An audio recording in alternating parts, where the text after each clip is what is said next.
എല്ലാവർക്കും നമസ്കാരം. ഞാൻ അശ്വിൻ. മനുഷ്യൻ യുഗാന്തരങ്ങളിലൂടെ സഞ്ചരിക്കുമ്പോഴേക്കും അവൻ നേടിയെടുത്ത ഏറ്റവും വലിയൊരു നേട്ടമാണ് ശാസ്ത്രത്തിലുള്ള പരിജ്ഞാനം. അതിങ്ങനെ എല്ലാ ദിവസവും ഡെവലപ്പായിക്കൊണ്ടിരിക്കുകയാണല്ലേ. നമ്മൾ ദിവസവും ഓരോ പുതിയ പുതിയ കണ്ടുപിടുത്തങ്ങൾ ഈ ലോകത്ത് നടത്തിക്കൊണ്ടിരിക്കുകയാണ്. നിങ്ങളൊന്ന് ചിന്തിച്ചു നോക്കുക, നമ്മുടെയൊക്കെ കയ്യിൽ ഇപ്പോൾ 128 GB ഉള്ള ഫോണൊക്കെ ആയിരിക്കുമല്ലോ ഇരിക്കുന്നത്.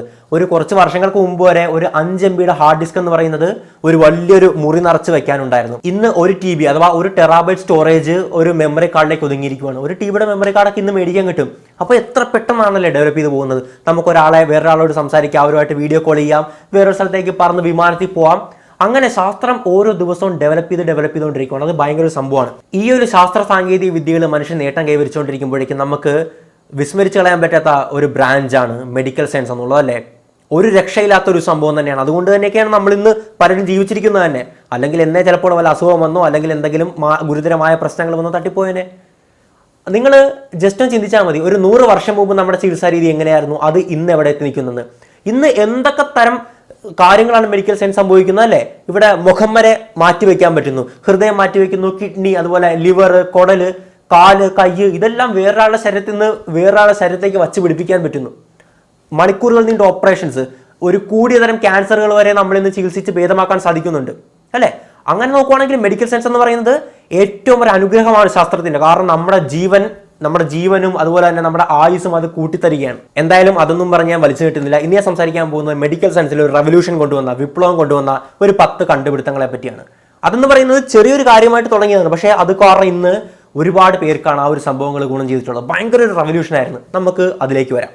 Number 1, anti retroviral therapy for HIV treatment. അതായത് നമ്മൾ ഭൂരിഭാഗം പേരും ഇന്നും ധരിച്ചു വെച്ചിരിക്കുന്നത് HIV ഒരു മനുഷ്യന്റെ മേത്ത് കയറി കഴിഞ്ഞാൽ, ആ വൈറസ് എന്ന് പറയുന്നത് നിങ്ങൾക്ക് അറിയാമല്ലോ, പ്രധാനമായിട്ടും 4 വഴികളിലൂടെയാണ് പകരുന്നത്. അത് നിങ്ങൾക്ക് എല്ലാവർക്കും അറിയായിരിക്കും. അതൊരാളുടെ മേത്ത് കയറി കഴിഞ്ഞാൽ പിന്നീട് ചികിത്സയൊന്നുമില്ല. അത് പതുക്കെ കുറെ വർഷം കൊണ്ട് എയ്ഡ്സ് എന്ന് പറയുന്ന ഒരു അവസ്ഥയിലേക്ക് എത്തും, അക്വയർഡ് ഇമ്മ്യൂണോ ഡെഫിഷ്യൻസി സിൻഡ്രോം. അതെന്ന് പറയുന്നത് നമ്മുടെ ശരീരത്തിന്റെ പ്രതിരോധ ശേഷി കംപ്ലീറ്റ് ആയിട്ട് നശിക്കുന്ന ഒരു അവസ്ഥയാണ്. പിന്നെ നമുക്ക് ഓൾമോസ്റ്റ് മരണത്തിന് കീഴടങ്ങേണ്ടി വരും. അങ്ങനെ ഒരു അവസ്ഥയിലേക്ക് എത്തി എല്ലാവരും അങ്ങനെ മരിക്കുമെന്നാണ്. അങ്ങനെ മരിക്കുന്ന ഒരു കാലഘട്ടം ഉണ്ടായിരുന്നു. അതെന്ന് പറയുന്നത് 2000 ആ ഒരു കാലഘട്ടമൊക്കെ ആയിരുന്നു. 2005 വരെയൊക്കെ നമുക്ക് അധികം ഇംപ്രൂവ്ഡ് ആയിട്ടുള്ള ട്രീറ്റ്മെന്റ് ഒന്നും ഇല്ലായിരുന്നു. പക്ഷേ ഇന്നത്തെ അവസ്ഥ എങ്ങനെയാന്ന് പറഞ്ഞാൽ HIV കൃത്യമായിട്ടുള്ള ചികിത്സയുണ്ട്. ചികിത്സ എന്ന് പറയുമ്പോൾ നിങ്ങൾ വിചാരിക്കും HIV നമ്മുടെ മേത്തിൽ നിന്ന് കംപ്ലീറ്റ് ആയിട്ട് പോകുമെന്ന്. പോകത്തില്ല. HIV വൈറസ് കുറച്ച് നമ്മുടെ മേത്ത് തന്നെ ഉണ്ടാകും. പക്ഷേ എന്താണ് ചെയ്യുന്നതെന്ന് പറഞ്ഞാൽ ART എന്നാണ് ഈ ഒരു ട്രീറ്റ്മെന്റിന്റെ പേര്, അഥവാ ആന്റി റിട്രോവൈറൽ തെറാപ്പി. ഇത് നമ്മുടെ ഒരുപാട് ഡ്രഗ്സിന്റെ കോമ്പിനേഷൻ ആണ്. ഇപ്പോൾ കേരളത്തിൽ കൊടുക്കുന്ന മരുന്ന് എന്നൊക്കെ പറയുന്നത് ഒരു ദിവസം ഒരു പില്ല്, ഒരു ഗുളിക കഴിക്കണം. ആ ഗുളിക എന്ന് പറയുന്നത് ആക്ച്വലി 3 മരുന്നുകളുടെ കോമ്പിനേഷൻ ആണ്. അങ്ങനെ പലതരത്തിലുള്ള കോമ്പിനേഷൻ ഉപയോഗിക്കാറുണ്ട്. ഇപ്പോൾ ലോകാരോഗ്യ സംഘടന അംഗീകരിച്ചിട്ടുള്ള 15-ലേറെ ഈ പറയുന്ന റിട്രോവൈറൽ മരുന്നുകളുണ്ട്. അതിലേതെങ്കിലും കോമ്പിനേഷൻ ആയിരിക്കും നമുക്ക് വരുന്നത്. എന്തായാലും ഇത് കഴിക്കുമ്പോൾ സംഭവിക്കുന്നത് എന്തെന്ന് പറഞ്ഞാൽ ആ ഒരു വൈറസിനെ നമ്മൾ അടിച്ചൊതുക്കി ഒരു മൂലക്കിരുത്തിയാണ്. അതായത് പിന്നീട് അവൻ അങ്ങോട്ട് പണിയെടുക്കാനോ നമ്മുടെ ശരീരത്തെ നശിപ്പിക്കാനോ പറ്റത്തില്ല. വൈറസ് കംപ്ലീറ്റ് ആയിട്ട് തുടച്ചു നീക്കാൻ പറ്റത്തില്ല. കാരണം ഇത് ഈ പറയുന്ന ബോൺ മാരോയുടെ ഉള്ളിലൊക്കെ വരെ ഇരിക്കും, കംപ്ലീറ്റ് സ്ഥലത്തേക്ക് ഇങ്ങനെ ഇരിക്കും. അത് കാരണം നമുക്കൊന്നും ചെയ്യാൻ പറ്റത്തില്ല. അത് മാറ്റി വരുന്ന ടെക്നിക്ക് ഇപ്പോൾ ഡെവലപ്പ് ചെയ്തുകൊണ്ട് വരുന്നുണ്ട്. അതൊരു 10 വർഷത്തിനുള്ളിൽ ആകുമെന്ന് നമുക്ക് പ്രതീക്ഷിക്കാം. എന്തായാലും ഇപ്പോൾ നിലവിൽ ഒരാൾക്ക് HIV സ്ഥിരീകരിക്കുകയാണ്. അയാൾ കൃത്യമായിട്ട് ദിവസം ഈ പറയുന്ന ART ടാബ്ലറ്റ്സ് ഒരെണ്ണം വെച്ച് കഴിക്കുകയാണ്. അത് നമ്മുടെ കേരള സർക്കാരൊക്കെ ഫ്രീ ആയിട്ട് കൊടുക്കുന്നുണ്ട്. അത് പൈസ ഒന്നും മേടിക്കുന്നൊന്നുമില്ല. എയ്ഡ്സ് കൺട്രോൾ സൊസൈറ്റി ഉണ്ടല്ലോ, അവരാണ് അതൊക്കെ നോക്കുന്നത്. എന്തായാലും ദിവസവും ഒരെണ്ണം വെച്ച് കഴിക്കുവാണെങ്കിൽ വളരെ വ്യക്തമായിട്ട് കഴിക്കണം, മുടക്കാനൊന്നും പാടില്ല. ഒരു നോർമൽ പേഴ്സണെ പോലെ അവർക്ക് ജീവിക്കാം, ഒരു ബുദ്ധിമുട്ടും ഉണ്ടാകത്തില്ല. ചിലപ്പോൾ ഗുളികകളുടെ ചെറിയ സൈഡ് എഫക്റ്റ് ഉണ്ടാകുമെന്നല്ലാണ്ട് സാധാരണ ഹെൽത്തി ആയിട്ട് കൃത്യമായിട്ടുള്ള ബാക്കി ഡോക്ടർ പറയുന്നതെല്ലാം കേട്ട് കഴിഞ്ഞാൽ ഒരു എത്രയാണോ അവരുടെ ആയുസ്സുള്ളത് അതുവരെ അവർക്ക് സുഖമായിട്ട് ജീവിക്കാം. അപ്പോൾ HIV ട്രീറ്റ്മെന്റ് ഇല്ല എന്ന് പറയുന്നത് തെറ്റായിട്ടുള്ള കാര്യമാണ്. പക്ഷേ കൃത്യമായിട്ട് നേരത്തെ തന്നെ ഡയഗ്നോസ് ചെയ്തിരിക്കണം. നിങ്ങൾ എന്തെങ്കിലും ഈ പറയുന്ന പകരാനുള്ള പ്രധാനമായിട്ട് 4 മാർഗമാണ്. അതുമായിട്ട് ഇന്ററാക്ട് ചെയ്തെന്ന് തോന്നിക്കഴിഞ്ഞാൽ ഈ പറയുന്ന HIV ടെസ്റ്റ് ചെയ്യുക. പക്ഷേ അവിടെയും നമ്മളൊരു വേറെ കണ്ടുപിടുത്തം നടത്തി വെച്ചിട്ടുണ്ട്. അത് ഭയങ്കര ഒരു സംഭവമാണ്. അതായത് 2 തരം ട്രീറ്റ്മെന്റ് കൂടെ ഉണ്ട്. നമ്മളിപ്പോൾ ART ട്രീറ്റ്മെന്റിനെ പറ്റിയാണ് പറഞ്ഞത്. HIV സ്ഥിരീകരിച്ചു കഴിഞ്ഞാൽ ART ദിവസവും കഴിക്കേണ്ടി വരും. മറ്റേ 2 പ്രധാനപ്പെട്ട കാര്യം എന്ന് പറഞ്ഞാൽ ഒന്ന് പെപ്പാണ്, പോസ്റ്റ് എക്സ്പോഷർ പ്രൊഫൈലാക്സിസ്. സംഭവം എന്ന് പറഞ്ഞാൽ നിങ്ങൾ പെട്ടെന്ന് ഒരാളുമായിട്ട് ഇപ്പോൾ സെക്ഷൽ റിലേഷൻ പോയി, പ്രൊട്ടക്റ്റഡ് അല്ലായിരുന്നു, അല്ലെങ്കിൽ എന്തെങ്കിലും റേപ്പ് കേസുകൾ ഉണ്ടായി, അല്ലെങ്കിൽ സർജറി ചെയ്യുന്ന ഡോക്ടർക്ക് ഈ ഒരു രോഗിയുടെ ബ്ലഡ് അദ്ദേഹത്തിന്റെ മേത്ത് പൊട്ടല് വീണു. അപ്പോൾ പിന്നീട് പരിശോധിച്ചപ്പോഴാണ് ആ ഒരു രോഗിക്ക് HIV ഉണ്ടെന്ന് പറഞ്ഞത്, അല്ലേ. അപ്പോൾ ഡോക്ടർ ഇൻഫെക്റ്റഡ് ആവും. അങ്ങനെ സംഭവിച്ചിട്ടുണ്ട്, തിരുവനന്തപുരം സംഭവിച്ചിട്ടുള്ള കാര്യമാണ്. ഒരു ആക്സിഡന്റ് രോഗിയെ കൊണ്ടുവന്നപ്പോഴേക്കും ഡോക്ടർ പെട്ടെന്ന് ചികിത്സിക്കുമായിരുന്നു. അപ്പോൾ അദ്ദേഹത്തിന്റെ ബ്ലഡ് എന്തോ വൗണ്ടി വീണു. അങ്ങനെ സംഭവിച്ചു കഴിഞ്ഞാൽ, അതായത് നമ്മൾ HIV ആയിട്ട് ഇന്ററാക്റ്റഡ് ആയെന്ന് തോന്നിക്കഴിഞ്ഞാൽ നമ്മൾ ഒരു ഗുളിക കഴിച്ചാൽ മതി. അത് 28 ദിവസം കഴിക്കണം. 28 ദിവസം ഈ ഒരു ഗുളിക കഴിക്കുവാണെങ്കിൽ നമുക്ക് വരത്തില്ല. സംഭവം മനസ്സിലായോ? നമ്മൾ ഒരു HIV രോഗിയായിട്ട് അല്ലെങ്കിൽ HIV വൈറസുമായിട്ട് ഇന്ററാക്ട് ചെയ്ത് കഴിഞ്ഞാൽ നമ്മുടെ മേത്ത് കയറി കഴിഞ്ഞാൽ കൂടി കറക്റ്റായിട്ട് 72 മണിക്കൂറിനുള്ളിൽ ഈ മരുന്ന് കഴിച്ചു തുടങ്ങണം. 28 ദിവസം കഴിക്കാമെങ്കിൽ നമുക്ക് HIV വരത്തില്ല, അത് പൊക്കോളും. അത് ഭയങ്കര ഒരു അഡ്വാൻസ്ഡ് ആയിട്ടുള്ള ട്രീറ്റ്മെന്റ് ആണ്. രണ്ടാമത്തെ സംഭവം എന്ന് പറഞ്ഞാൽ PrEP, പ്രീ എക്സ്പോഷർ പ്രൊഫൈലാക്സിസ്. ഇത് സംഭവം എന്ന് പറഞ്ഞാൽ നമുക്ക് HIV വരുമെന്ന് തോന്നലുണ്ട്. ഈ ഒരു സാഹചര്യത്തിൽ നമുക്ക് ഈ ഒരു ഗുളിക നേരത്തെ കഴിച്ചിട്ട് പോകാം, അത് വരത്തില്ല. അതായത് എന്താ പറയുക, ഞാനൊരു അൺപ്രൊട്ടക്റ്റഡ് ആയിട്ടുള്ള സെക്സിന് പോവുകയാണ്, പ്രൊട്ടക്റ്റഡ് അല്ല. അപ്പോൾ എനിക്ക് പേടിയുണ്ട്, അയ്യോ എങ്ങാനും വരുമോ, വന്നാൽ പണി കിട്ടും. അപ്പോൾ ഞാൻ ചെയ്യേണ്ട കാര്യം എന്തെന്ന് പറഞ്ഞാൽ ഈ ഒരു ഗുളിക കഴിച്ചിട്ട്, ഗുളിക എങ്ങനെയാണെന്ന് എനിക്കറിയത്തില്ല, ആ ഒരു ട്രീറ്റ്മെന്റ്, ഈ പറയുന്ന PrEP ട്രീറ്റ്മെന്റ് എടുത്തിട്ട് പോവുകയാണെങ്കിൽ ആ ഒരു വ്യക്തിക്ക്, ഞാനിപ്പോൾ സെക്സിൽ ഏർപ്പെടുന്ന വ്യക്തിക്കും HIV ഉണ്ടെങ്കിൽ എനിക്കത് പിടിക്കത്തില്ല. അത്രത്തോളം അഡ്വാൻസ് ആയി നിൽക്കുന്നു നമ്മുടെ ട്രീറ്റ്മെന്റ് സംവിധാനം HIV മേഖലയിൽ. അപ്പോൾ HIV ചികിത്സയുണ്ട്, ദയവായിട്ട് ആരെങ്കിലും പറഞ്ഞാൽ പറഞ്ഞു കൊടുക്കുക. HIV നിങ്ങൾ ഒരു കാര്യം കൂടെ ആലോചിക്കുക, HIV ഉണ്ടെന്ന് തോന്നിക്കഴിഞ്ഞാൽ, അതായത് എനിക്ക് HIV വരുമോ എന്ന് സംശയം ഉണ്ടെങ്കിൽ നേരെ പോയിട്ട് ടെസ്റ്റ് ചെയ്യുക. നിങ്ങളുടെ വിവരങ്ങളെല്ലാം അവർ വളരെ രഹസ്യമായിട്ട് വയ്ക്കും. എല്ലാത്തരം സർക്കാർ ആശുപത്രികളിലും ഇപ്പോൾ HIV ജ്യോതിസ് സെന്റേഴ്സ് ഉണ്ട്. അപ്പോൾ തീർച്ചയായിട്ടും HIV ടെസ്റ്റ് ചെയ്യാൻ മടിക്കേണ്ട ഒരു കാര്യവുമില്ല. അത് യാതൊരുവിധ പേടിയോ ബുദ്ധിമുട്ടൊന്നും വിചാരിക്കേണ്ട, ധൈര്യമായിട്ട് ടെസ്റ്റ് ചെയ്യുക. അതാണ് നമുക്കും നമ്മുടെ സമൂഹത്തിനും ഏറ്റവും നല്ലത്. നമ്പർ 2, പെനിൻസിലിൻ. എന്താണ് പെനിൻസിലിൻ നോക്കുവാണെങ്കിൽ ബാക്ടീരിയ മൂലം ഉണ്ടാകുന്ന, ഒരു പ്രത്യേകതരം ബാക്ടീരിയ മൂലം ഉണ്ടാകുന്ന വളരെ കൂടിയ തരം അസുഖങ്ങൾ പോലും ചികിത്സിക്കാൻ ഉപയോഗിക്കുന്ന ഒരു മരുന്നാണ് പെനിസിലിൻ. ഏറ്റവും പ്രധാനപ്പെട്ട ഒരു അസുഖം പറയുവാണെങ്കിൽ ന്യൂമോണിയ. നമുക്കറിയാം, ന്യൂമോണിയൊക്കെ വന്ന് ഒരുപാട് പേര് മരിച്ചൊക്കെ പോകുന്ന വാർത്തകൾ കേട്ടിട്ടുണ്ടല്ലേ. പക്ഷേ പെനിൻസിലിൻ എന്ന് പറയുന്ന ഒരു മരുന്ന് വന്നതോടുകൂടിയിട്ട് ഈ ലോകത്ത് ഓൾമോസ്റ്റ് 500 മില്യൺ ആൾക്കാരുടെ ജീവനാണ് നമുക്ക് രക്ഷിക്കാൻ പറ്റിയിട്ടുള്ളത്. പെനിസിലിൻ എങ്ങനെയാണ് ഉണ്ടായെന്ന് പറഞ്ഞാൽ കണ്ടുപിടിച്ചത് നോക്കുകയാണെങ്കിൽ കണ്ടുപിടിച്ചത് അലക്സാണ്ടർ ഫ്ലെമിംഗ് ആണ്. 1928 അദ്ദേഹം ആ ഒരു ലാബ് ഉണ്ടായിരുന്നു. ആ ലാബിൽ ചെറിയൊരു ഡിഷ് ഉണ്ട്, നമ്മൾ എക്സ്പെരിമെന്റ് ഒക്കെ ചെയ്യുന്ന ഡിഷിൽ, നമ്മൾ ബയോളജിക്കൽ എക്സ്പെരിമെന്റ് ഒക്കെ ചെയ്യാൻ ചെയ്ത പെട്രി ഡിഷ് എന്ന് പറയും, അത് അവിടെ വച്ചിട്ട് പോയിരുന്നു.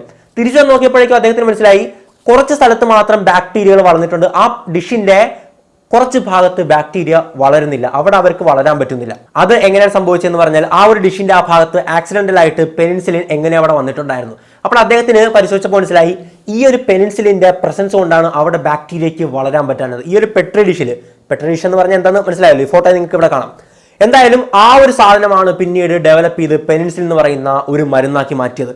ലോകത്തെ 500 മില്യൺ ആൾക്കാരുടെ ജീവൻ രക്ഷിച്ച ഒരു സംഭവമാണ് അന്ന് ആക്സിഡന്റലായിട്ട് നമുക്ക് ഒരു അവിചാരിതമായിട്ട് അദ്ദേഹത്തിന് കണ്ടുപിടിക്കാൻ സാധിച്ചത്. ഏറ്റവും വലിയൊരു ബ്ലെസ്സിംഗ് ആണ് നമുക്കത്. നമ്പർ 3, IVF അഥവാ ഇൻ വിട്രോ ഫെർട്ടിലൈസേഷൻ. നമ്മൾ വഴിയിലൊക്കെ ചില ബോർഡുകളിലൊക്കെ ഈ പേര് കാണാൻ പറ്റും. എന്തെന്ന് പറഞ്ഞാൽ നോർമലായിട്ട് കുട്ടികൾ ഉണ്ടാകാത്ത ദമ്പതികൾക്ക് വേണ്ടിയുള്ള ട്രീറ്റ്മെന്റ് ആണ്. അതായത് ആർട്ടിഫിഷ്യലി ഒരു എഗ്ഗ് പുറത്തെടുക്കുന്നു, ഒരു സ്പേം എടുക്കുന്നു, രണ്ടും കൂടെ ഫ്യൂസ് ചെയ്ത് ആ ഒരു സൈഗോട്ട് ഉണ്ടാക്കുന്നു. അത് വീണ്ടും ഈ പറയുന്ന മാതാവിന്റെ യൂട്രസിൽ ഇംപ്ലാന്റ് ചെയ്യുന്നു. അതാണ് ആക്ച്വലി ട്രീറ്റ്മെന്റ്. ആക്ച്വലി 1977 ആദ്യമായിട്ട് ഈ ഒരു IVF-ലൂടെ ഒരു കുട്ടി ജനിക്കുന്നത്. മറ്റാരുമല്ല, ലൂയിസ് ബ്രൗൺ ആയിരുന്നു ആ കുട്ടിയല്ലേ. അത് ഭയങ്കര ഒരു വിപ്ലവകരമായ മാറ്റമായിരുന്നു. ഈ ലോകത്ത് ഒരുപാട് ദമ്പതികൾക്ക് സാധാരണഗതിയിൽ കുട്ടികൾ ജനിക്കത്തില്ലായിരുന്നു. അത് ഒരുപാട് പ്രശ്നങ്ങളുണ്ടാകും, ഒരുപാട് കാരണങ്ങളുണ്ടായി. എന്തോ ആയിക്കോട്ടെ, പക്ഷേ അവർക്ക് IVF എന്ന് പറയുന്നത് ഏറ്റവും വലിയ അനുഗ്രഹമായിരുന്നു. കാരണം ഒരു കുഞ്ഞെന്ന് പറഞ്ഞാൽ ഒരു സ്വപ്നമാണ് ചില അച്ഛനമ്മമാർക്ക് അല്ലേ. IVF-ലൂടെ കോടാനുകോടിക്കണക്കിന് ദമ്പതികൾക്കാണ് ഒരു കുട്ടി എന്ന് പറയുന്ന ഒരു സ്വപ്നം സാധ്യമായത്. Number 4, anaesthesia. പലപ്പോഴും ഡോക്ടർമാർ നമ്മുടെ മേത്ത് ചെറുതായിട്ട് പല്ല് പറിക്കുമ്പോഴും അല്ലെങ്കിൽ ചെറിയ മൈനർ സർജറി തൊട്ട് മേജർ സർജറി വരെ ചെയ്യുമ്പോൾ പോലും നമ്മൾ വേദന അനുഭവിക്കാത്ത കാരണം എന്ന് പറയുന്നത് അനസ്തേഷ്യയാണ്. ഇപ്പോൾ അനസ്തേഷ്യ ഇല്ലാതെ പല്ല് പറിക്കുന്നത് പോലും എനിക്കൊന്ന് ഓർക്കാൻ മേല. അതായത് ഉണ്ടായിട്ട് കൂടി പല്ല് പറിച്ചു കഴിഞ്ഞിട്ട് അതിൻ്റെ ആ ഒരു മരവിപ്പിക്കൽ കുറയുമല്ലോ, അപ്പോൾ എന്ത് വേദനയാണ് അനുഭവിക്കുന്നത്. അപ്പോൾ ഇതൊക്കെ ഇല്ലാതെ എങ്ങനെയാണ് അന്നത്തെ കാലത്ത് പല്ല് പോലും പറിച്ചിരുന്നത് ഞാൻ ആലോചിക്കാറുണ്ട്. അപ്പോഴൊന്ന് ആലോചിച്ച് നോക്കുക, പണ്ടത്തെ കാലത്ത് അനസ്തേഷ്യ ഒന്നും കൃത്യമായിട്ടില്ലായിരുന്നു, അതൊന്നും ഇല്ലാതെയാണ് സർജറി ചെയ്തിരുന്നത്. ആ ഒരു കാലത്തെ പറ്റി നിങ്ങൾക്ക് ആലോചിക്കാൻ പറ്റുമോ? മനുഷ്യന്റെ ഉടല് കീറി മുറിക്കുന്നത് ഒരു തരത്തിലുള്ള മരവിപ്പിക്കലോ കാര്യങ്ങളോ ഇല്ലാതെയായിരുന്നു. ആ വേദന അനുഭവിച്ച് അവൻ കിടക്കണമായിരുന്നു. പിടിച്ചു വെക്കാനൊക്കെ ആൾക്കാരുണ്ടാകുമായിരുന്നു, അവനെ ലോക്ക് ചെയ്ത് ഇടുമായിരുന്നു, ഇങ്ങനെ കാലും കൈയൊക്കെ പൂട്ടി വെച്ചിട്ട്. പക്ഷേ എത്രത്തോളം അനുഗ്രഹമുള്ളവരാണ് നമ്മളല്ലേ, ശാസ്ത്രത്തിന്റെ അനുഗ്രഹം. ഇന്ന് അനസ്തേഷ്യ എന്ന് പറയുന്ന ഒരു സംഭവം ഉള്ള കാരണം നമുക്ക് സർജറിയിൽ വേദന അനുഭവിക്കേണ്ട കാര്യമില്ല. പണ്ടൊരു 19ാം നൂറ്റാണ്ടിൽ അനസ്തെറ്റിക് ആയിട്ട് അനസ്തേഷ്യ അഥവാ അനസ്തെറ്റിക് മെഡിസിൻ എന്നുള്ളത് കോമൺ ആയിട്ട് പറയുന്നതാണ്. അതിൻ്റെ അകത്ത് വരുന്ന ഒരുപാട് മരുന്നുകളുണ്ട്. എന്തായാലും പണ്ട് അനസ്തെറ്റിക് ആയിട്ട് ഉപയോഗിച്ചിട്ടിരുന്നത് ഒപ്പിയം, നമ്മൾ കഞ്ചാവ്, കറുപ്പെന്ന് പറയത്തില്ല, കഞ്ചാവിന്റെ കൂട്ടത്തിൽ കഞ്ചാവും കറുപ്പ് പൊടിച്ച് നടക്കുക എന്നൊക്കെ പറയത്തില്ലേ, ആ ഒരു കറുപ്പ് ഉപയോഗിക്കാറുണ്ടായിരുന്നു. അതുപോലെ തന്നെ കൊക്കൈൻ വരെ ഉപയോഗിക്കാറുണ്ടായിരുന്നു ഒരു കാലത്ത്. പക്ഷെ ഇന്ന് വളരെ അഡ്വാൻസ്ഡ് ആയിട്ടുള്ള നമ്മുടെ ശരീരത്തിന് അധികം ഹാംഫുൾ ആകാത്ത, അതുപോലെ തന്നെ മാത്രമല്ല വളരെ എഫക്റ്റീവ് ആയിട്ടുള്ള അനസ്തെറ്റിക് മെറ്റീരിയലുകളുണ്ട്. അതുകൊണ്ട് തന്നെ നമുക്ക് ഒട്ടും തന്നെ വേദന അനുഭവിക്കേണ്ട കാര്യമില്ല, വളരെ മേജർ സർജറി പോലും. ഭയങ്കര ഒരു ബ്ലെസ്സിംഗ് അല്ലേ, മാത്രമല്ല നമ്മൾ മയങ്ങിയും പൊക്കോളും അല്ലേ. Number 5 germ theory. എന്താണ് ജെം തിയറി? നമ്മൾ ഇന്ന് ചെയ്തുകൊണ്ടിരിക്കുന്ന കാര്യമാണ്. അതായത് കൊറോണയെ കൊല്ലാൻ വേണ്ടിയിട്ട് നമ്മൾ കൈകളൊക്കെ എപ്പോഴും സാനിറ്റൈസർ ഉപയോഗിച്ച് ക്ലീൻ ചെയ്യാറുണ്ട്, സോപ്പുകൾ ഉപയോഗിച്ച് കഴുകാറുണ്ട്. എന്തിനാണ്? ആ വൈറസ് നമ്മുടെ കയ്യിൽ നിന്ന് അത് തുടച്ചു നീക്കാൻ വേണ്ടിയിട്ട്, ആ വൈറസിനെ കൊല്ലാൻ വേണ്ടിയിട്ട് അല്ലേ. പക്ഷേ 19ാം നൂറ്റാണ്ടിന് മുമ്പ് വരെ ഈ കാര്യമൊന്നും ആർക്കും അറിയത്തില്ലായിരുന്നു. അതായത് പ്രോപ്പർ ഹൈജീൻ, ശുചിത്വം എന്ന് പറയുന്ന ഒരു സംഭവം അധികം പേർക്കും അറിയത്തില്ലായിരുന്നു. ഈവൻ ഡോക്ടേഴ്സ് ഒരു പോസ്റ്റ്മോർട്ടം ചെയ്യുന്ന സമയത്ത് അല്ലെങ്കിൽ ഒരു ഓപ്പറേഷൻ ചെയ്യുന്ന സമയത്ത് ഈ പറയുന്ന മാസ്കുകളൊന്നും ധരിക്കത്തില്ലായിരുന്നു. അതുപോലെ തന്നെ ചെയ്തിട്ട് ഒരു ആൽക്കഹോളിക് സൊല്യൂഷനിൽ അവർ കൈകളോ ഈ പറയുന്ന ഇൻസ്ട്രുമെന്റ്സോ ഒന്നും കഴുകത്തില്ലായിരുന്നു. അങ്ങനെ ഒരു കാലഘട്ടമായിരുന്നു പണ്ടുണ്ടായിരുന്നത്. ഇതിൽ എങ്ങനെയാണ് ഒരു മാറ്റം എന്ന് നോക്കുകയാണെങ്കിൽ 1854 ഒരു കോളറ ഔട്ട് ബ്രേക്ക് ഉണ്ടാവുകയാണ്. ഒരു കോളറ ഇങ്ങനെ പടർന്നു പിടിക്കുകയാണ്. ഒരു ലൊക്കാലിറ്റി മാത്രമാണ്. അന്ന് ഒരു ഡോക്ടർ ജോൺ സ്നോ, ആ പേര് നിങ്ങൾ എവിടെയും കേട്ടിട്ടുണ്ടോ? നമ്മുടെ GOT-യിലുണ്ടല്ലേ. എന്തായാലും ഡോക്ടർ ജോൺ സ്നോ ഒരു പരിശോധിച്ച ശേഷം അദ്ദേഹം ഒരു കാര്യം പറയുകയാണ്. ഇത് പടർന്നു പിടിച്ചിരിക്കുന്നത് ഒരു കുളത്തിൽ നിന്ന് മാത്രം, ഒരു തടാകത്തിൽ നിന്ന് മാത്രം വെള്ളം എടുക്കുന്നവർക്കാണ് ഇതെല്ലാം പടർന്നു പിടിച്ചിട്ടുള്ളത്. അപ്പോൾ അദ്ദേഹം പറഞ്ഞു, ഇതിലെ വെള്ളം മലിനീകരിക്കപ്പെട്ടതുകൊണ്ട് അതിൽ നിന്ന് പകരാനുള്ള സാധ്യത വളരെ കൂടുതലാണ്. അപ്പോൾ ആ ഒരു തരത്തിലേക്കുള്ള ഒരു തിയറി അദ്ദേഹം മുമ്പോട്ട് വയ്ക്കുകയാണ്. അതായത് മലിനീകരിക്കപ്പെട്ട വെള്ളത്തിലൂടെയാണ് കോളറ വന്നത്, അതിൽ അണുക്കളുണ്ട് എന്നൊരു തിയറി അദ്ദേഹം മുമ്പോട്ട് വയ്ക്കുകയാണ്. പിന്നീട് ഈ പറയുന്ന ജെം തിയറി നമ്മുടെ ലൂയി പാസ്റ്റർ വളരെ വ്യക്തമായിട്ട് അദ്ദേഹത്തിന്റെ ലബോറട്ടറിയിൽ തെളിയിച്ച് കാണിക്കുകയുണ്ടായി. പിന്നീട് ഡോക്ടർ ജോസഫ് ലിസ്റ്റർ എന്ന് പറയുന്ന ഒരാള് ഈ പറയുന്ന ആശുപത്രികൾ പാലിക്കേണ്ട സുരക്ഷാ മാനദണ്ഡങ്ങൾ, ഒരു ഓപ്പറേഷൻ ചെയ്യുമ്പോൾ എന്തൊക്കെ മുൻകരുതലുകളാണ് എടുക്കേണ്ടത്, നമ്മൾ പ്രോട്ടോകോൾ എന്ന് പറയുമല്ലേ, നമ്മൾ കോവിഡ് പ്രോട്ടോകോൾ എന്നൊക്കെ പറയാറുണ്ട്, എന്ത് പ്രോട്ടോകോളാണ് നിങ്ങൾ പാലിക്കേണ്ടതെന്ന് പറഞ്ഞ് ഒരു സർക്കുലർ പോലെ ഒരു സംഭവം ഇറക്കിയാണ്. പിന്നീടാണ് ആശുപത്രികളൊക്കെ ഈ പറയുന്ന കാര്യങ്ങളൊക്കെ വളരെ വ്യക്തമായിട്ടും വെടിപ്പായിട്ടും വൃത്തിയായിട്ടും ചെയ്യാൻ തുടങ്ങിയത്. പിന്നീട് സർജറി കഴിഞ്ഞു കഴിഞ്ഞാൽ ആ പറയുന്ന സർജിക്കൽ ഇൻസ്ട്രുമെന്റ്സും അവരുടെ കൈയും എല്ലാം ആൽക്കഹോളിക് സൊല്യൂഷനിൽ കഴുകും, അത് ബോയിൽ ചെയ്യും, ചൂടുവെള്ളത്തിൽ കഴുകും. അങ്ങനെ ഒരുപാട് കാര്യങ്ങളൊക്കെ ചെയ്യാൻ തുടങ്ങിയത് പിന്നീട് മാത്രമാണ്. നമ്പർ 6 എക്സ്റേ സ്കാൻ ചെയ്യാത്തവരായിട്ട് ആരെങ്കിലൊക്കെ ഇവിടെ ഉണ്ടോ? നമ്മൾ എപ്പോഴെങ്കിലൊക്കെ ഒരു എക്സ്റേ സ്കാൻ എടുത്തിട്ടുണ്ടാവും അല്ലേ. എന്താണ് സംഭവം നമുക്കറിയാം. നമ്മുടെ കൈയൊക്കെ ഒടിഞ്ഞൊന്ന് പരിശോധിക്കാൻ വേണ്ടിയിട്ട് കൈയുടെ ഒരു എക്സ്റേ സ്കാൻ എടുത്തു കഴിഞ്ഞാൽ അതിന്റെ ഒരു ഇമേജ് നമുക്ക് അവിടെ കാണാൻ പറ്റും. ഒടിവുണ്ടെങ്കിൽ ആ ഒരു ഫിലിം നമുക്ക് ഇങ്ങനെ കാണാൻ പറ്റും. അതാണ് എക്സ്റേ എന്ന് പറയുന്ന സംഭവം. ഇതെങ്ങനെ കണ്ടുപിടിക്കുന്നത് നോക്കുകയാണെങ്കിൽ 1895 വില്യം റോൺടിജൻ എന്ന് പറയുന്ന ഒരു ശാസ്ത്രജ്ഞൻ അദ്ദേഹത്തിന്റെ ലബോറട്ടറിയിൽ ഈ പറയുന്ന ലൈറ്റ് റൈസ് ഒക്കെ വെച്ച്, ഈ പറയുന്ന ലൈറ്റ് രശ്മികളൊക്കെ വെച്ച് പരീക്ഷണം നടത്തിക്കൊണ്ടിരിക്കുകയായിരുന്നു. അങ്ങനെ അബദ്ധവശാൽ കിട്ടിയ ഒരു സംഭവമാണ് എക്സ്റേ എന്നുള്ളത്. പക്ഷേ പിന്നീട് കുറച്ച് നാൾക്കുള്ളിൽ തന്നെ ആ ഒരു എക്സ്റേ കൊണ്ട് ഒരു റവല്യൂഷൻ ആയിട്ടുള്ള സംഭവം ഉണ്ടാകുന്നത് നമ്മുടെ ആർമിയിലാണ്. ആർമിയിൽ ഈ പറയുന്ന ബുള്ളറ്റ് ഏക്കുന്ന പട്ടാളക്കാരുണ്ടല്ലോ, ആ പറയുന്ന ബുള്ളറ്റ് ലൊക്കേറ്റ് ചെയ്യാൻ വേണ്ടിയിട്ട് എക്സ്റേ ഉപയോഗിച്ച് തുടങ്ങിയാണ്. അത് തന്നെയാണ് എക്സ്റേയുടെ ഏറ്റവും വലിയൊരു റവല്യൂഷൻ ആയിട്ടുള്ള ചേഞ്ച് വന്ന് തുടങ്ങിയത്. അങ്ങനെ വളരെ വ്യക്തമായിട്ട് ബുള്ളറ്റ് എവിടെയാണ് ഇരിക്കുന്നത്, എത്ര ആഴത്തിലാണ് ഇരിക്കുന്നത് എന്നൊക്കെ വളരെ വ്യക്തമായിട്ട് ലൊക്കേറ്റ് ചെയ്ത് അത് പുറത്തെടുക്കാൻ അന്നത്തെ ആർമി ഡോക്ടേഴ്സിന് പറ്റി. പിന്നീട് അങ്ങോട്ട് എക്സ്റേയുടെ ഉപയോഗം പടർന്നു പിടിക്കുകയായിരുന്നു. ഈ പറയുന്ന അകത്തെ നമ്മുടെ ഇന്റേണൽ ഇമേജിങ്ങിന് വേണ്ടി ഉപയോഗിക്കാൻ തുടങ്ങി അല്ലെ. എല്ലുകളിൽ പൊട്ടലുണ്ടോ, അങ്ങനെ ഒരുപാട് കാര്യങ്ങൾക്ക് വേണ്ടി ഉപയോഗിക്കാൻ തുടങ്ങി. ഇന്ന് എക്സ്റേ എന്ന് പറയുന്നത് ഒരുപാട് വിപ്ലവം സൃഷ്ടിച്ച ഒരു സംഭവമാണ്. ഒരുപാട് ഫ്രാക്ചേഴ്സ്, ഒടിവുകൾ നമ്മൾ ചിത്രീകരിച്ചത് എക്സ്റേയിലൂടെയാണ്. നമ്മുടെയൊക്കെ എന്റെയൊക്കെ കൈ ഇവിടെ പൊട്ടിയിട്ടുണ്ടായിരുന്നു. അപ്പോൾ പണ്ട് എക്സ്റേ സ്കാൻ ചെയ്ത് ഞാൻ ഇന്ന് ഓർക്കുന്നുണ്ട്. നമ്പർ 7 DNA അഥവാ ഡിയോക്സി റൈബോ ന്യൂക്ലിക് ആസിഡ്. അത് കണ്ടുപിടിച്ചതോടെ എന്താണ് മനുഷ്യൻ, എങ്ങനെയാണ് ഒരു മനുഷ്യൻ ഡെവലപ്പ് ആകുന്നത്, ഒരു മനുഷ്യനെ വളർത്തുന്ന അവനെ ഈ പറയുന്ന അവന്റെ ചിന്താഗതിയും എല്ലാം അഫക്ട് ചെയ്യുന്ന കാര്യം എന്താണ് എന്നൊക്കെ മനസ്സിലാക്കാൻ മനുഷ്യൻ എന്ന് പറയുന്ന ഒരു വർഗത്തെ, അല്ലെങ്കിൽ ഈ പറയുന്ന മനുഷ്യൻ മാത്രമല്ല മൃഗങ്ങളായാലും എന്തായാലും DNA നമുക്ക് സാധിച്ചു എന്നുള്ളതാണ് ഏറ്റവും ഇമ്പോർട്ടൻ്റ് ആയിട്ടുള്ള കാര്യം. അല്ലെ, നമ്മൾ ഈ ഒരു സംഭവം, ഈ ഒരു പടം എവിടെയെങ്കിലൊക്കെ ബയോളജി ടെസ്റ്റിന്റെ ഏതെങ്കിലുമൊക്കെ ഒരു പേപ്പറിൽ കണ്ടതായിട്ട് ഓർമ്മയില്ലേ അല്ലെ. ആ ഒരു ഡബിൾ ഹെലിക്കൽ സ്ട്രക്ചർ അത് കണ്ടുപിടിച്ചതോടെ നമുക്ക് നേടാൻ പറ്റുന്ന ഏറ്റവും വലിയൊരു നേട്ടമായിരുന്നു DNA ഇൻവെൻഷൻ എന്നുള്ളത്. 1869 ഫ്രെഡറിച്ച് മെയ്ഷർ എന്ന് പറയുന്ന ഒരു ശാസ്ത്രജ്ഞൻ DNA എന്ന് പറയുന്ന സംഭവം കണ്ടുപിടിക്കുകയാണ്. പക്ഷേ അതിന്റെ ഘടന എങ്ങനെയാണെന്നോ അതെന്താണെന്നോ ഒന്നും പറഞ്ഞിട്ടില്ലായിരുന്നു. ജസ്റ്റ് ഇങ്ങനൊരു സംഭവം ഉണ്ട് എന്ന് മാത്രമുള്ള ഒരു കൺസെപ്റ്റാണ് മുമ്പോട്ട് വെച്ചത്. പക്ഷെ അതിന്റെ ഒരു ഘടന മനസ്സിലാക്കുന്നത് 1953 അന്ന് ജെയിംസ് വാട്സണും ഫ്രാൻസിസ് ക്രിക്ക് എന്ന് പറയുന്ന രണ്ടുപേരും കൂടെ ചേർന്ന് അതിന്റെ സ്ട്രക്ചർ, അതിന്റെ ഘടന ആദ്യമായിട്ട് കണ്ടുപിടിക്കുകയാണ്, ഡബിൾ ഹെലിക്കൽ സ്ട്രക്ചർ. അത് കണ്ടുപിടിച്ചതോടെ മെഡിക്കൽ രംഗത്ത് ഭയങ്കര ഒരു മാറ്റമാണ് കൊണ്ടുവന്നത്. ഇന്ന് DNA എഞ്ചിനീയറിംഗ് വരെ ഉണ്ടല്ലേ, DNA മാറ്റം വരുത്തുന്ന കാര്യം വരെ നമ്മുടെ മനുഷ്യൻ ചെയ്തുകൊണ്ടിരിക്കുന്നു. നമ്മുടെ മനുഷ്യന്റെ ശരീരത്ത് മാത്രമല്ല മൃഗങ്ങളുടെ ശരീരത്തായാലും ഒരുപാട് പഠനങ്ങളിലേക്ക് ഒന്ന് അയച്ചുകൊണ്ടിരിക്കുകയാണ്. അത് നമ്മുടെ വരും ഭാവികളിൽ ഭയങ്കര ഒരു വിപ്ലവമായിരിക്കും ഉണ്ടാക്കാൻ പോകുന്നത്. നമ്പർ 8 ബ്ലഡ് ഗ്രൂപ്പ്, നമ്മുടെ രക്തഗ്രൂപ്പ്. നമുക്ക് എല്ലാവർക്കും അറിയാമല്ലേ, A positive, B positive, O positive എന്നൊക്കെ നമ്മൾ പറയാറുണ്ട് അല്ലെ. അത് കണ്ടുപിടിക്കുന്നത് വർഷം 1900-ലാണ്. അന്ന് കാൾ ലാൻസ്റ്റൈനർ എന്ന് പറയുന്ന ഒരാളാണ് കണ്ടുപിടിച്ചത് AOB. പിന്നീട് 1930 അദ്ദേഹത്തിന് ഇതിന് നൊബേൽ പ്രൈസ് ഒക്കെ കിട്ടുകയുണ്ടായി. എന്തായാലും ഇത് കണ്ടുപിടിച്ചതോടെ എന്ത് മാറ്റമാണ് വന്നതെന്ന് നോക്കുകയാണെങ്കിൽ മനുഷ്യ ശരീരം, മനുഷ്യന്റെ പ്രതിരോധ സംവിധാനം എങ്ങനെയാണ് വർക്കാവുന്നതെന്ന് അതോടെയാണ് നമുക്ക് മനസ്സിലായത്. പിന്നീട് ആ ഒരു പലതരത്തിലുള്ള ബ്ലഡ് ഗ്രൂപ്പ് ഉണ്ട്, അത് പല തരത്തിൽ ആക്ട് ചെയ്യുന്നത് എങ്ങനെയാണ്, ഒരു ഫോറിൻ സബ്സ്റ്റൻസ് വരുമ്പോഴേക്കും ഓരോ തരത്തിലാണ് അതിന്റെ വർക്കിംഗ് കാര്യങ്ങളൊക്കെ പോകുന്നത്, അതൊക്കെ മനസ്സിലാക്കാൻ സാധിച്ചത് ഇതോടെയാണ്. മാത്രമല്ല രക്തദാനം എന്ന് പറയുന്ന സംഭവം നമുക്കറിയാലോ, നമ്മൾ ഗ്രൂപ്പുകൾ നോക്കാറുണ്ട്, വാട്സാപ്പ് പോസ്റ്റുകളൊക്കെ എന്താണ് വരുന്നത്, ഈ പറയുന്ന A പോസിറ്റീവ് രക്തം വേണം, O പോസിറ്റീവ് രക്തം വേണം, അങ്ങനെയൊക്കെയാണ് വരാറുള്ളത്. എന്തായാലും ആ ഒരു ഗ്രൂപ്പ് കറക്റ്റായിട്ട് ട്രാൻസ്ഫ്യൂസ് ചെയ്തില്ലെങ്കിൽ പ്രശ്നം വരും തുടങ്ങിയ കാര്യങ്ങളൊക്കെ മനസ്സിലാക്കാൻ പറ്റി ഇതുകൊണ്ടാണ്. ഇല്ലെങ്കിൽ നമ്മൾ രക്തഗ്രൂപ്പ് മാറ്റി കയറി അത് വീണ്ടും വഷളാകത്തേ ഉള്ളൂ.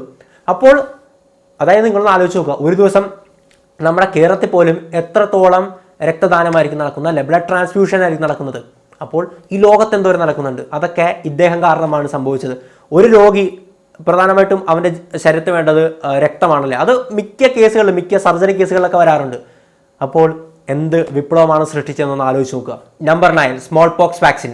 വസൂരി നമ്മളെല്ലാവരും കേട്ടിട്ടുണ്ടാവും അല്ലേ. ചിക്കൻ പോക്സിന്റെ ഭയങ്കര കൂടിയ അവസ്ഥയാണ് വസൂരി. അത് വന്നു കഴിഞ്ഞാൽ മേലൊക്കെ മൊത്തം പൊട്ടി വ്രണമായി ആൾക്കാർ ഭൂരിഭാഗം പേര് മരിച്ചു പോകുമായിരുന്നു.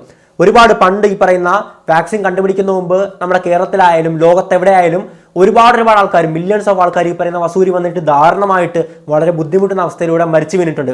പക്ഷേ അതിനൊക്കെ ഒരു മാറ്റം വരുന്നത് 18ാം നൂറ്റാണ്ടിന്റെ അവസാനത്തോടെ എഡ്വേർഡ് ജെന്നർ എന്ന് പറയുന്ന ഒരാൾ ഇതിനെതിരെ ഒരു വാക്സിൻ വികസിപ്പിച്ചെടുക്കുമ്പോഴാണ്. അതെങ്ങനെ കണ്ടുപിടിച്ചെന്ന് നോക്കുകയാണെങ്കിൽ അദ്ദേഹം മനസ്സിലാക്കി, ഈ പറയുന്ന പശുക്കൾക്ക് വരുന്ന ഒരു കൗപോക്സ് ഉണ്ട്, ചെറിയ ഒരു ചിക്കൻ പോക്സ് പോലെ പശുക്കൾക്ക് വരുന്ന ഒരു സംഭവമാണ്. അത് പിടിച്ചിട്ടുള്ള ഈ പറയുന്ന കറവക്കാരികളായിട്ടുള്ള സ്ത്രീകൾ ഇതിനെതിരെ ഒരു പ്രതിരോധം അവർക്ക് നാച്ചുറൽ ആയിട്ട് വരുന്നുണ്ട്. അവർക്ക് പെട്ടെന്ന് ഈ വസൂരി പകരുന്നില്ല. ആ ഒരു കാര്യം അദ്ദേഹം മനസ്സിലാക്കിയാണ്. അതായത് ഈ പറയുന്ന കൗപോക്സ് പിടിച്ച് അത് മാറിയ സ്ത്രീകൾക്ക് പെട്ടെന്ന് വസൂരി പിടിക്കുന്നില്ല. അങ്ങനെ ഇതിനെതിരെ ഒരു പ്രതിരോധ കുത്തിവയ്പ്പ് ഈ പറയുന്ന അണുക്കളിൽ നിന്ന് തന്നെ അദ്ദേഹം ഉണ്ടാക്കിയിരിക്കുകയാണ്. ചത്തണുക്കൾ, അല്ലെങ്കിൽ നമ്മളെ അഫക്ട് ചെയ്യാൻ പറ്റാത്ത അണുക്കൾ വെച്ചിട്ട് അദ്ദേഹം ഉണ്ടാക്കിയിരിക്കുകയാണ്. അങ്ങനെ ഈ പറയുന്ന 1918 ലോകാരോഗ്യ സംഘടന ഈ ലോകത്തിൽ നിന്നും തന്നെ വസൂരി തുടച്ചു നീക്കി എന്നുള്ളൊരു പ്രഖ്യാപനം കൊണ്ടുവരികയാണ്. അതൊക്കെ ഭയങ്കര ഒരു സംഭവമാണ്. അതുപോലെ തന്നെ ഇതിന്റെ കൂട്ടത്തിൽ ഞാൻ പറയുകയാണ് പോളിയോ വാക്സിൻ, അല്ലെ, ഓറൽ പോളിയോ വാക്സിൻ നമ്മുടെ കുട്ടികൾക്ക് എല്ലാവർക്കും വളരെ കൃത്യമായിട്ട് കൊടുക്കുക. അത് ഇന്ന് കംപ്ലീറ്റ് തുടച്ചു നീക്കി പോയിക്കൊണ്ടിരിക്കുകയാണ് നമ്മൾ.